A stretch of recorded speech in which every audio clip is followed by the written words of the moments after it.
let's talk about when empathy meets discernment. Lots of people who get stuck, and those who are often most harmed by narcissistic relationships, are empathic, and I mean very empathic. You are willing to make excuses, justify, understand their backstory and how it could explain their behavior, be kind to their insecurity, learn everything about narcissism, and try and support their fragility. And all the while, they keep raging at you or giving you the silent treatment. It is the reason that many people with empathy, in essence, collapse in these relationships. It's basically this inherent core value or part of you, empathy, is not allowing you, even though it should if it was healthy, but you still can't connect with the person you love or care about or feel you are supposed to love and care about, like a family member. And it's a toxic dance that can go on for decades and even lifetimes. The fear of many survivors is that if you fully absorb the sense that the narcissistic person will not change, or if you aren't able to see their suffering and understand that they are just insecure or had a tough backstory, that you are becoming like them. That if you can't see their story holistically and lovingly, that you are losing yourself to their coldness and becoming cold like them, that you are catching their proverbial narcissistic fleas and catching their traits. Remember, narcissism is not the flu. You don't just catch it. So in a way, trying to see the narcissistic person's good stuff, or making allowances for why they are behaving badly, or giving them a second chance, or forgiving them means, damn it, they have not taken away my empathy. So strangely, getting stuck and staying empathic can be tricky. You may feel like you have healed, that you are strong, that they didn't break you in your loving spirit, but in fact, you may be stuck in a toxic cycle that you can't break out of and are repeatedly falling into the same traps and experiencing the harms of being hurt and the stress of being in one of these relationships.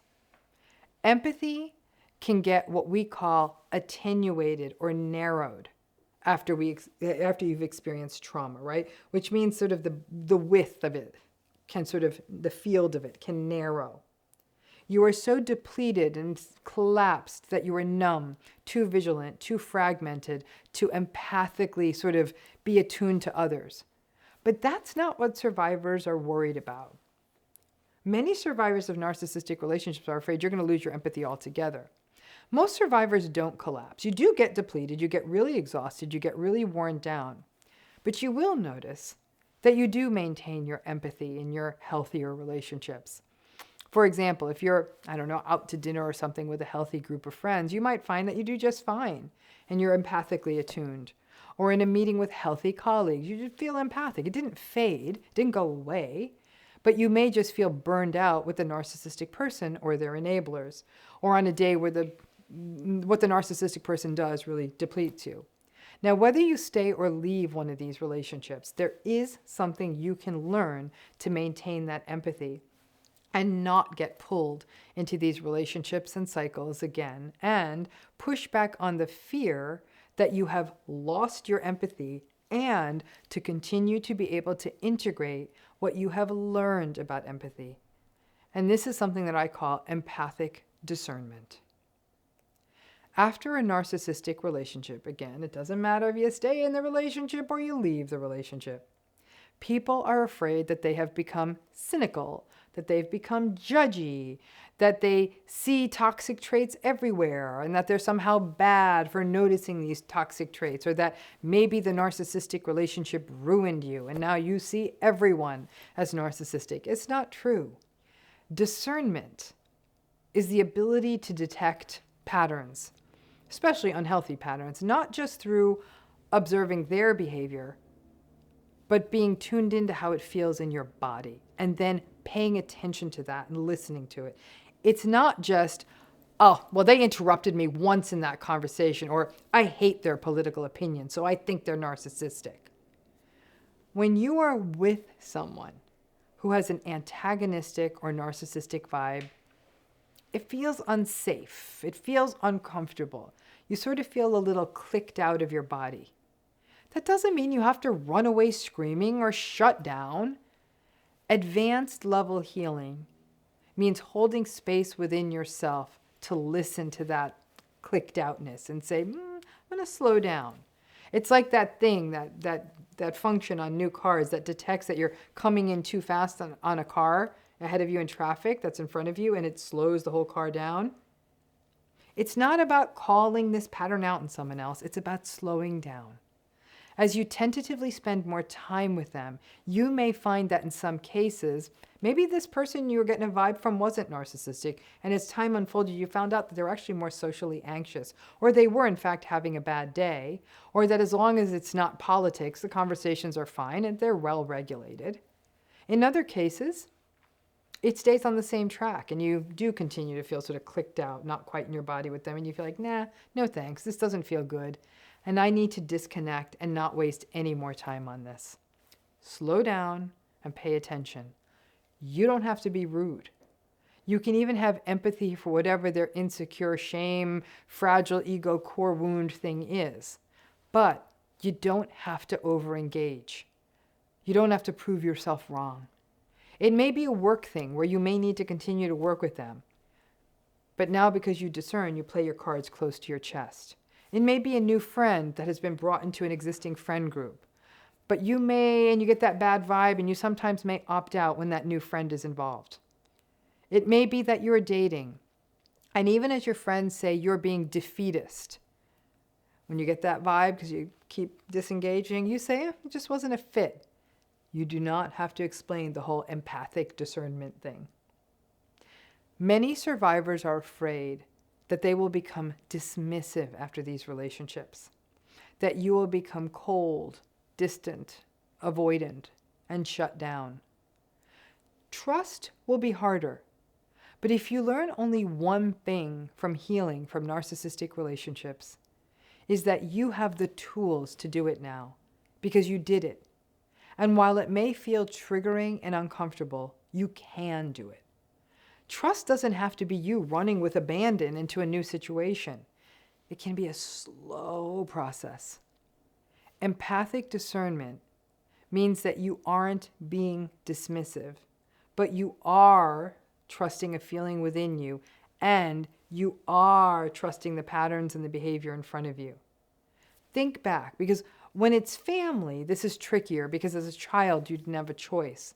But when it came to friends and certainly with partners and even colleagues, I bet a lot of you look back and say, damn, I saw this all along, but I wanted to be the empathic, nice, compassionate one. I'm not the person who throws people away. I don't want to be a judgmental person. You can be empathic and you can be discerning, and you don't need to let other people's shit and commentary stop you. If their reckless abandon is their thing, or maybe they have not been through a narcissistic relationship, and so they come at all of this with some Pollyanna point of view, don't fall for it. You don't have to be the sacrifice for their undiscerning optimism. Let them have their fall, and then you can maybe talk them through it if you want. The empathy you feel that you have, it doesn't go away. But the longer you are in one of these narcissistic relationships, or the more severe the narcissistic behavior patterns within the relationship is, or the more repeated the betrayals are, yeah, you will over time feel more avoidant, more scared of people and relationships and connection, feel more exhausted, feel like you literally don't have it to give anymore because you gave it all away to someone harmful. And that can deplete your empathy. It doesn't mean you lost your empathy. It means that betrayal sort of tamps it down.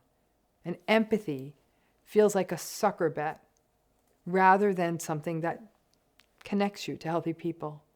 Trauma, particularly betrayal trauma, can leave us feeling stuck in this middle ground of running away from all relationships, but at the same time wanting one, but then running away because it's scary. It makes sense. It's protective. And it represents the crack in between love is good and love is dangerous. Trauma-informed therapy is critical, especially for those who have survived more severe antagonistic relationships and who are having more challenges with regulating emotions or dissociation or severe anxiety.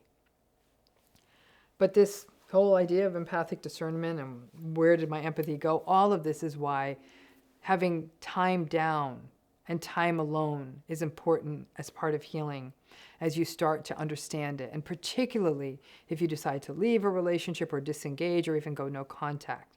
Even if the relationship that ends isn't an intimate relationship, taking time to reconnect with yourself, to have empathy happen in healthy relationships, that can help you find that delicate balancing space between empathy and discernment and bring the two together.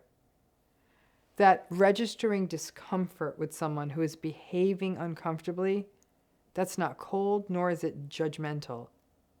It's wisdom. There is life after these relationships. And by after these relationships, I don't mean after you leave. I mean after you get it. And it may mean that you are dancing to a new and different rhythm, but moving more slowly, not being dismissive, but not being reckless, and holding on to that empathy, which doesn't really go away in most cases, but is sort of cordoned off in a protective way, that this is possible. And you will very likely transition into a space where you might actually have fewer relationships, but those fewer relationships may be of much higher quality. And that is what discernment is all about. Thanks again.